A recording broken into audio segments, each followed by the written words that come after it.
মাছে কেতিয়া কণী পাৰে সেইটো মাছৰ প্ৰজাতি, জলবায়ু, খাদ্য আৰু অন্যান্য কাৰকৰ ওপৰত নিৰ্ভৰ কৰে। সাধাৰণতে কিছুমান মাছ বছৰৰ নিৰ্দিষ্ট সময়ত, আন কিছুমান মাছ বাৰিষা কালত সময়ত আৰু কিছুমান মাছ বিভিন্ন সময়ত কণী পাৰিব পাৰে।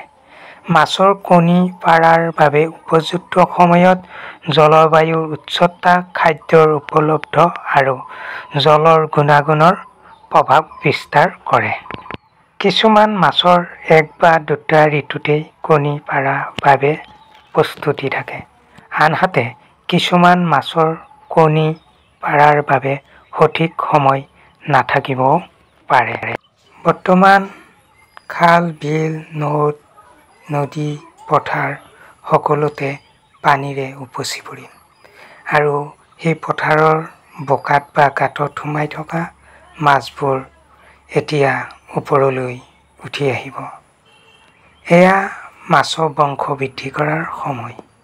এতিয়াৰ মাছবোৰৰ পেটত কণী থাকিব আৰু সিহঁতে সেই কণীবোৰ জগাই আৰু মাছ বংশ বৃদ্ধি কৰিব।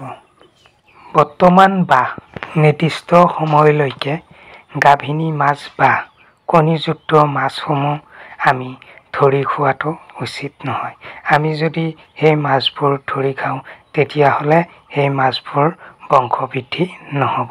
আৰু মাছৰ বংশ বৃদ্ধি নহ'লে বিশেষকৈ মানুহৰেই সমস্যা হ'ব পাৰে। সেইবোৰ মীন পালক বা মীন বিষয়াসকলে ভালকৈ বুজাই দিব পাৰিব কি কি সমস্যাৰ সন্মুখীন হ'ব পাৰে।